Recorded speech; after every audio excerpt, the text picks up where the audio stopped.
ముఖమును మొట్టమొదటిగా కప్పుకుంటూ ఉన్నారు.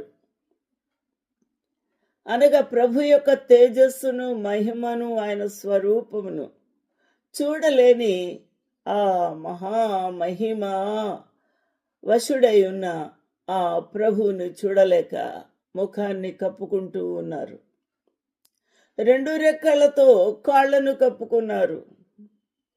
ప్రభు సన్నిధిలో నిలుచుటకు యోగ్యత లేదు ప్రభు అని కాళ్లను కనిపించకుండా కప్పుకొనుచు రెండితో ఎగురుచు ఆ సెరూపులు ఎగరవలసిన వారి యొక్క డ్యూటీని చేస్తూ ఉన్నారు. వారు నోటితో ఏ పని చేస్తున్నారు? వారు సైన్యములకు అధిపతి యెహోవా పరిశుద్ధుడు, పరిశుద్ధుడు, పరిశుద్ధుడు, సర్వలోకము ఆయన మహిమతో నిండి ఉన్నదని గొప్ప స్వరముతో గాన ప్రతిగానములు చేయుచూ ఉండిరి.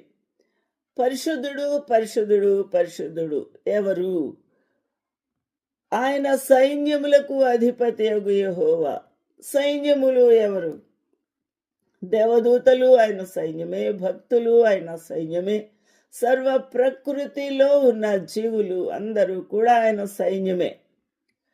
ఈ సైన్యములకు ముందుగా వెళ్ళువాడు అధిపతి. సైన్యములకు అధిపతి యెహోవా పరిశుద్ధుడు. ఆయన ఎటువంటి వాడు? పరిశుద్ధుడు.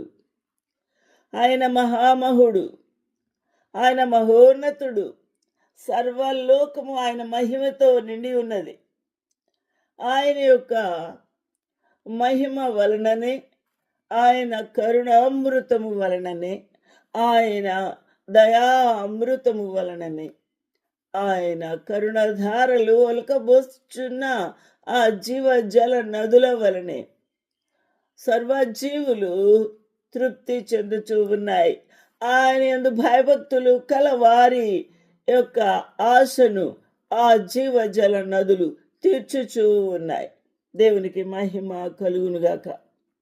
అందువలన ఆయన యొక్క వాక్యముతో, జీవజలములతో, ఆయన సన్నిధి ప్రకాశముతో సర్వలోకము నిండి ఉన్నది ఆ ప్రభు యొక్క మహిమతో అని గొప్ప స్వరముతో గానము చేయుచూ ఉండగా, ప్రతి గానము అక్కడ చేయువారు దూతలు, భక్తులు ఉన్నారు.